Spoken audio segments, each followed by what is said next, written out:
Hi everyone, I'm Tanaz from Forever Conscious, and this is your weekly energy forecast for the week of October 23rd. So, at the end of this week, coming up on the 30th, which will be next Sunday, we have the new moon.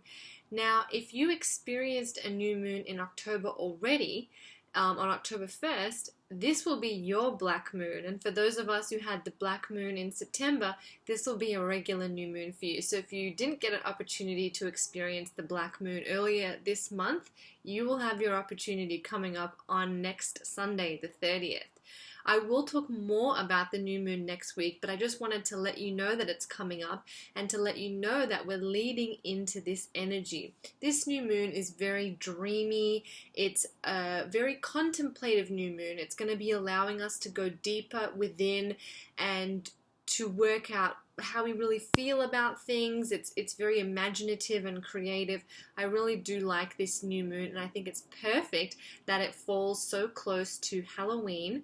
And of course, the spiritual significance of Halloween being that it is the night where the veil between the living and the dead, so they say, is the thinnest.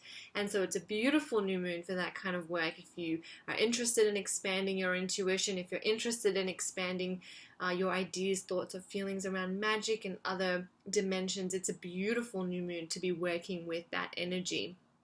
I also want to talk about this week the energy that we're still kind of feeling from the full moon. So I know I just talked about the new moon and that we're heading into this energy, but we're still coming down from the full moon. It was a super moon, which means that the effects are felt stronger and longer.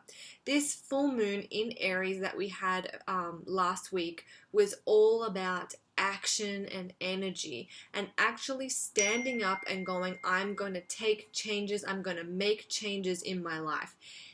If you can look back on the year that you have had and reflect, and if there's something that was going on at the start of the year and it's still happening now, this is your wake-up call. This is your moment to say, I'm no longer going to accept this. It's been nearly a whole year.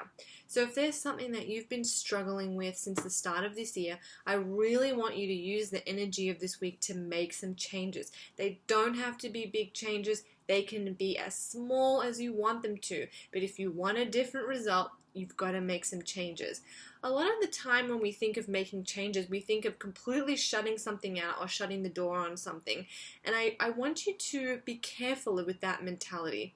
Really, when we change something, or when something comes to our attention that needs to be changed, it's an opportunity for us to grow. And sometimes when we push that thing out of our life, we miss the point of it. We miss the growth opportunity. Now, I'm not saying that there are not times where we kind of have to shut the door and leave that door closed. Of course, there are times for that. But if this thing that is happening in your life has been going on the whole year, there's clearly something here that you need to pay attention to.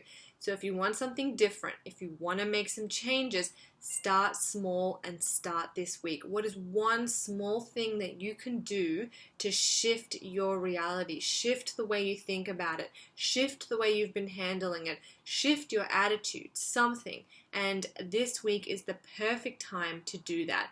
You have to actually make a change, an actual change for the universe to respond to you. Sometimes we can sit back and we can get in the habit of sitting back and just going with the flow, which is all great, and I'm a huge advocate for going with the flow, but at times we need to actually take steps so we can see if that step is part of the flow or not.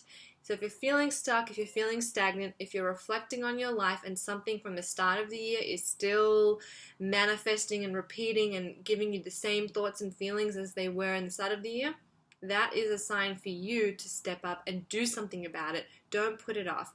I also want to quickly talk to you guys about the beautiful eclipse season that we have coming up in February of next year. I've had a couple people ask me, what is the next year going to be like? 2016 has been so difficult. Yes, 2016 is a year of releasing and letting go. 2017 is a year of new beginnings and fresh starts, and that energy kicks in February with the eclipse cycles in February. So let it all go. Release it now while you have the energy supporting you to do so you can be ready for the new chapter that starts in Feb of next year. I hope that was helpful. I am Tanaz from Forever Conscious. Thank you so much.